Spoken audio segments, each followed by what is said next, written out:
আজকে আমি আপনাদের সামনে উপস্থাপন করব যারা সুদ খায় তাদের কয়েকটি শাস্তির ব্যাপারে। আল্লাহ সুবহানাহু তাআলা বলেন, যারা সুদ খায় তারা কিয়ামতের দিন কবর থেকে এইভাবে উঠবে, জিনে ধরা অর্থাৎ শয়তান জিন যেমন পাগল করে দেয় রুগীকে, তারা এইভাবে কাল কিয়ামতের দিন কবর থেকে উঠবে। নবীজি সাল্লাল্লাহু আলাইহি ওয়াসাল্লাম বলেছেন, আমি মেরাজের রাতে একটি দলের পাশ দিয়ে অতিক্রম করলাম। দেখলাম কিছু মানুষ, তাদের পেট ঘরের মতো বড়, বাইরে থেকে দেখলাম তার ভিতরে সাপ চলাচল করছে। আমি জিবরিল আলাইহিস সালামকে জিজ্ঞাসা করলাম, হে জিব্রাইল, এরা কারা? হযরত জিব্রাইল বললেন, এরা তোমার উম্মতের মধ্যে ওই সমস্ত ব্যক্তি যারা সুদ খায়।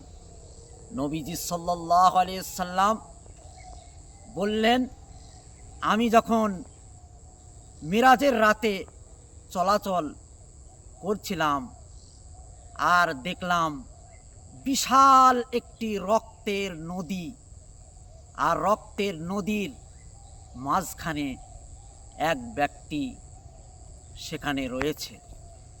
তো সেখানে কিছু মানুষ, কিছু ফেরেশতা, তারা সেখানে পাথর নিয়ে দাঁড়িয়ে আছে। ওই লোকটি রক্তর নদীতে হাবুডুবু খাচ্ছে, আর যখন লোকটি নদীর কিনারায় চলে আসছে, ওঠার চেষ্টা করছে, আর ফেরেশতারা তারা ওই লোকটির মুখ বরাবর পাথর দিয়ে নিক্ষেপ করছে। এইভাবে নিক্ষেপ করতে করতে যখন যায়, আবার মাঝ বরাবর তাকে পাঠিয়ে দিচ্ছে। নবীজি সাল্লাল্লাহু আলাইহি সাল্লাম জিবরিল আমিনকে জিজ্ঞাসা করলেন, হে জিব্রাইল, এরা কারা? বললেন, এরা ওই সমস্ত ব্যক্তি যারা সুদখোর। মহতারাম, আমাদের খেয়াল করতে হবে, সুদখোরের ভয়াবহতা অত্যন্ত ভয়ঙ্কর।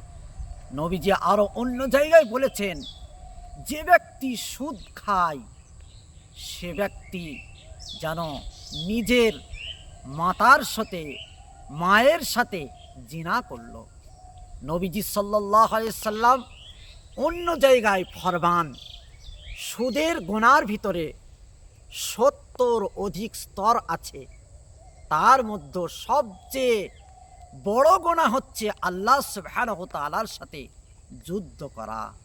সুতরাং সুদ থেকে আল্লাহ সুবহানাহু তাআলা আমাদের সকলকে 100% সঠিক হওয়ার তৌফিক দান করুন। আমিন।